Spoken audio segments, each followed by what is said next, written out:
Yeah,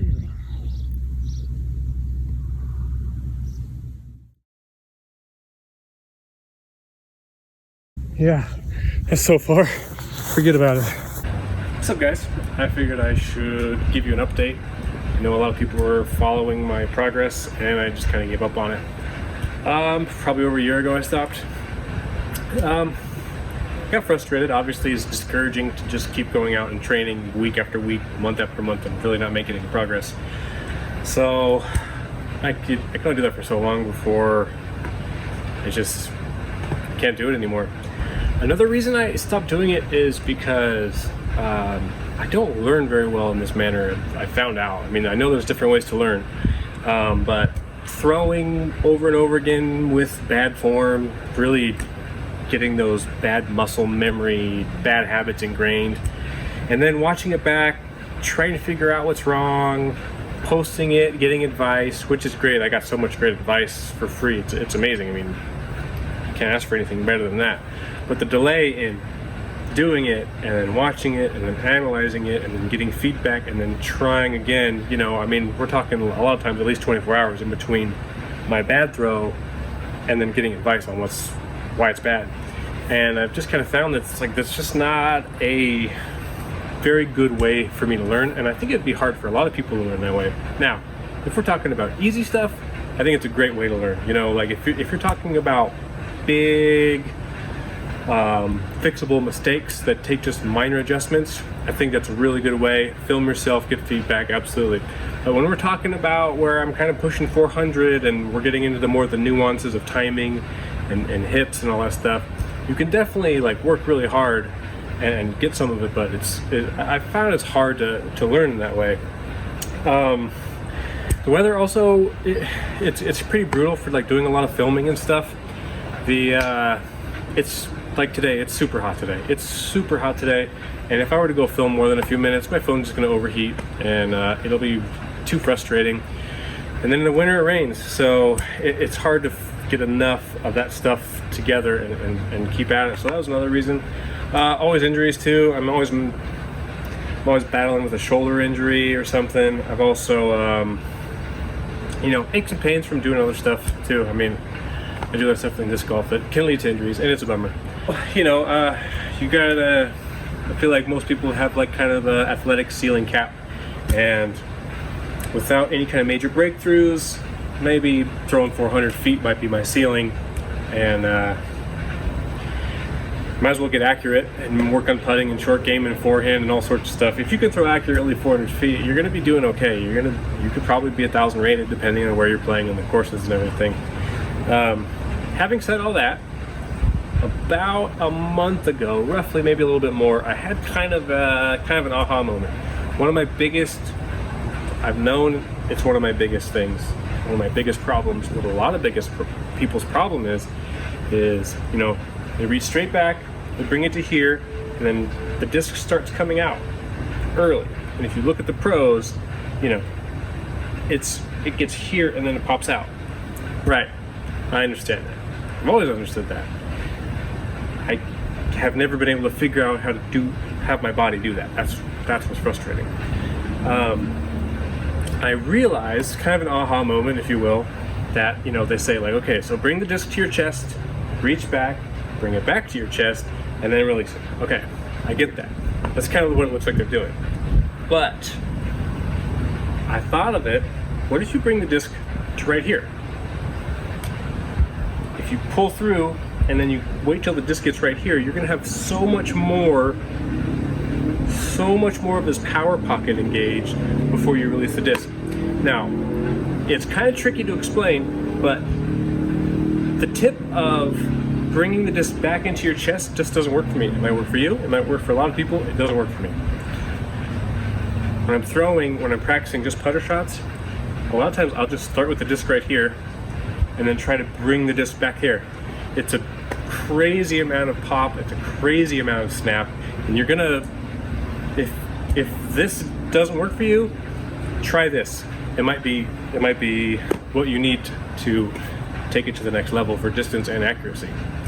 When I figured that out, I was really excited, and I just went before a round. I was throwing my putters like 300 on a hyzer, no flip, nothing. Just, and I was really happy with that. So the day after I figured that out, the next day I slipped and fell on the hike and rolled my ankle real badly, sprained it, couldn't walk on it for a week. And it's just now getting back to where I can throw pretty much like full power now without too much. I mean, I still can't really twist and turn and push off of it, so I'm not at 100% yet, and that probably won't come for a couple weeks because once it got to about 90%, it's kind of slowed down on the healing process. So anyways, about a week ago, I was feeling good enough to start throwing, you know, not full power, but at least trying to get my lower body into it. I've been able to throw for a few weeks, but it's all standstill, and it's putting no weight on this back leg, which, I mean, you want all the weight when you're throwing to be, you know, in here in the brace and all the weight forward, so it's not a big deal. You know, I was able to throw like 350 kind of on flex lines and stuff just from a standstill. So it's not optimal, but yeah, it works. So about a week ago, maybe a little bit less, I was feeling like I'm gonna go try it, and I'm pushing, just throwing my putters, pushing them out farther and further, and I was getting about 300, 315 on some of the shots, just pure hyzer, not trying to go for any weird hyzer flip flex turnover stuff, just trying to get that strength back on my ankle and all that stuff. And it went well. My ankle held up for about 30 throws before I was done. A couple days ago, I took my T-birds out, and then I started really pushing them, see how far I could get out. I actually threw one of my T-birds about 390. It was a big kind of a flex line, and it was a little bit of a tailwind worker for me, but 390 with a T-bird is like, I was really happy with that. So after working with the T-birds for a while, and I think there's something too that people don't understand, and I definitely don't fully understand it, is what's the optimal way to throw just for max distance if accuracy is not really one of your biggest concerns. I mean, you can say a 360 drive. I'm not even worried about that. But just like a normal golf shot, what's the furthest way? And basically forever, I'm just throwing everything on hyzer. Maybe I'll hyzer flip it, but you're never gonna, like, if you're just throwing on a hyzer off to the right, you're really limited on what you can do. Now, I've messed around with this a little bit watching the pros, and there's basically two ways you can get max distance. There is a big hyzer flip with a really flippy disc, throw it way off to the left. So you pop it out, it flips up to flat, and then it drifts right, and then it fades out. I've seen this before, and it's pretty common. You see a lot of the pros do it, and they're really good at it. The other way is just a straight kind of force over. You just release the disc on anhyzer, you put everything you can into it, something really stable, it's gonna just fight, and then it's gonna come back. That, I think, is a little more consistent, and I've found I can get a lot more power into that shot just by where the disc gets into my body and everything. So the idea of throwing far and then understanding even like what discs to take and what line to throw and all that stuff is a whole different thing, which I didn't put a lot of thought into, and I have lately. So today I wanted to go test out my 9-speed drivers because I worked my T-bird and some other 7-speeds in there. And I kind of wanted to see what I could do, you know, see what the Roadrunners do on a hyzer flip, see what my Thunderbirds are doing if I put some flex on them. So I threw back and forth on hyzer, then I threw back and forth on flat, and then for the last one, it's like, all right, I'm gonna try these big max distance lines. So for my really flippy Roadrunners, I'm popping them way out left, throwing them nice and high, getting some drift on them and stuff. It's really high variance shot. It's really tricky, but they'll go far, and if you throw it right, it'll go really far. And then on the way back, I had a tiny bit of a tailwind. It wasn't a ton, but it was, I would say 2-3 miles an hour, which is enough. And so I just started really just trying to mash over on all the discs that I thought could take it. And let's take a look at this shot I threw with my beast.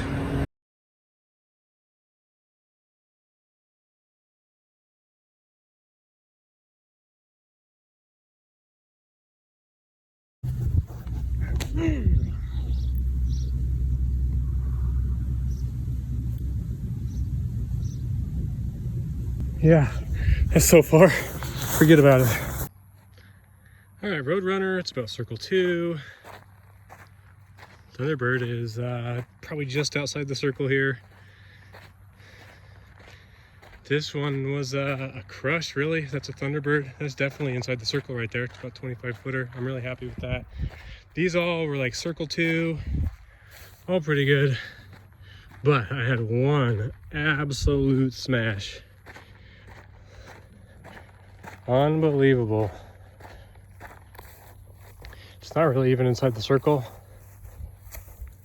Probably about a 40 footer. But it went so far. Holy cow. That's definitely like my furthest throw ever, for sure, like that. So, I mean, there was a tiny bit of a tailwind, but it was on flat ground. It probably could have gone longer if it didn't hit the fence. It was still red, 457. I'm very comfortable in saying that I officially hit my goal of throwing 450 feet. I wasn't expecting to do it today. I was just expecting to get out there and throw my 9 speeds and test them out, but I'm really happy with that. So hopefully I can make some more videos going forward. And thanks for watching, guys.